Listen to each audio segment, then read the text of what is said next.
Guys, welcome to the analysis of the Group F.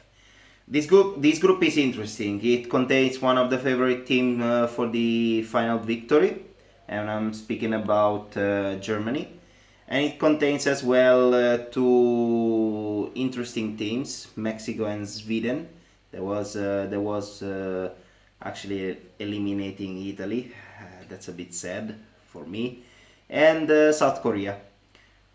Speaking about South Korea, it's easy. They have a pretty modern and fast football with the 4-4-2, simple football, with actually fast players and a few key players. Key from Swansea. It's actually a freelance right now. It can be signed for anything for free. And there are some rumors that speak about Milan that is interesting on him. Lee, he was a former La Cantera de Barcelona, Hellas Verona right now, so in Serie A. I had the chance to see him a few times. He's a dribbler, he can create football very fast. And they have two very dangerous attacking players. Huang from Red Bull Salzburg and the star, Son from Tottenham. He has a lot of experience even though he's 26. Very fast, great shot, great dribbling, very excellent player. He will be a danger for any defense. Sweden, what can I say about Sweden? They play also with the 4-4-2, very canonic. They have big defenders, pretty slow, like Lustig, Lindelof, Granqvist, and Augustinsson. Lindelof is playing in Manchester United. He was not having a good season, honestly. I had the chance to see Granqvist in Serie A in the past. They are big, they are tactically pretty good, but they are quite slow, if I have to say. On the midfield, though, they have talented players like Larsson. Now he's playing in New City, but he was a former Sunderland. He's the Swedish Beckham, as they call him. He has a great kick. He can score by free kicks. Nice player.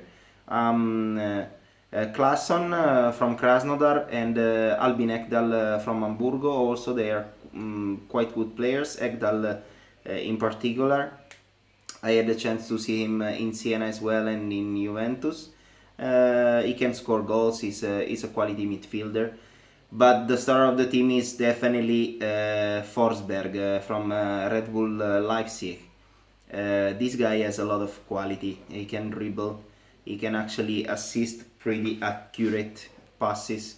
So this player is the star of the team. There's no doubt about it. There are Ola Toivonen that can score goals. I remember him in Europa League as well with PSV. He was always a danger. Berg, I don't know Berg that much, but he's a typical Nordic striker. He's playing now in Alain. Honestly, I would play with John Guidetti. That is a much better player, but what can I say? I'm not Sweden's coach. On the bench they have as well Iliemark. This guy is playing in Genoa. It's a quality player. He can actually score goals as well. It's a part of the golden generation that was winning the sub 21 Euro sub 21 with Sweden, as I said. Mexico. Watch out, this is a tough team. This is a tough team because they are physical. They have Moreno Ayala, that is a pretty consistent duo in defense. They have Salcedo from Eintracht and Layun from Sevilla, that they are experienced wide backs. And then they have Guardado from Betis. He was having a great season in Betis. Herrera, that is one of the leaders in Porto, so he's used to play Champions League. He's very experienced, very consistent player, great playmaker. And Jonathan Dos Santos, he was not actually exploding as a top player, but he can surely be a factor in the game. He can dribble, he can pass, he can score goals himself. It's quite fast. Now he's playing in Los Angeles Galaxy with his brother Giovanni. But He's still, let's say, quite young. I think he's 27. This guy can deliver excellent performances when he's in the right day. Um, well, Mexico in attacking positions is very dangerous with Corona, that can add speed to the game from Porto, and then they have Chicharito Hernandez. Is a killer of the goal area. This guy is a constant danger. And then they have, on my opinion, the star of the team, that is Irving Lozano. His nickname is Chucky. This guy is a nightmare for all defenses. He's playing in PSV. He's fast as hell. Great dribbling skills. He can score as well goals. He can assist. This guy, keep an eye on this guy, because he's gonna be dangerous. And then that comes Germany with the signature 4-2-3-1 system. I say signature because it's very typical from this team to play with this kind of system after, especially 2006, the horrible performance in World Cup was actually giving the energy and the chance to refund and create again the all new movement of football in Germany, based not anymore on physical skills but on technical skills. So they were actually delivering and creating excellent players in the last 10 years, 12 years. And now they are actually harvesting this quality, and they have an excellent team. It's one of the favorite team in this World Cup. They have Neuer, that recovers from the injury, probably the best goalkeeper in the world. And then they have the block Bayern in defense with the Kimmich. Kimmich can play everywhere and delivering constantly excellent performances.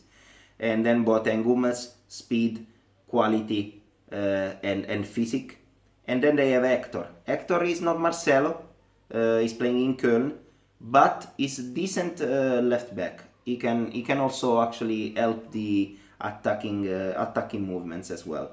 Then they have the two of the midfield, Khedira and Toni Kroos. What can I say? Toni Kroos, 98% accuracy on the last seasons in La Liga on passing. This is insane. This is unbelievable. It's actually a rarity to see him missing a pass, and that tells everything. Khedira, he can score goals, he's big, he's a tank, he actually can cover the defense, he can help the attacking movements, complete player. When he's fit, it's absolutely one of the best midfielders in the world. And then they have the trio, Müller, Özil and Draxler. Let me tell you something. Müller maybe is not the most beautiful player as a style, but he's always consistent. He knows how to score, he feels the goal, and is not actually a case that is the top scorer on this World Cup edition. He has already scored 10 goals, I think, in the previous World Cup editions. Then there's Mesut Ozil. Ozil, when he's in a good day, he can win the game alone. I remember when Ronaldo get a lot upset when Real Madrid was selling Ozil. That tells a lot. Draxler, big talent. He fast, dribbling skills, but also not a selfish player. He plays for the team, and that's what it counts.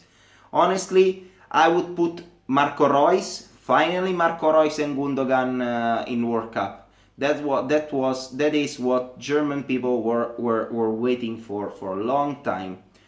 Marco Reus, when he's fit, is a top player.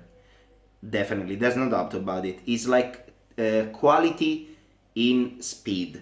Gundogan, as I said, great season in Manchester City. Honestly, in this team, maybe if Khedira is not delivering good performances, is gonna come in the pitch. Even though I would like to see him on the pitch all the time, but Germany has a lot of choice in the midfield.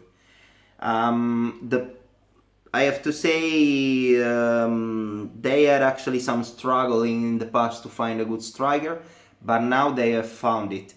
As a striker will play an upcoming star of the European football, world football, I would say, and it's Timo Werner from Red Bull Leipzig. This guy has a progression on speed that is insane, a quality on the basics that is insane. He can score with both feet. He's big.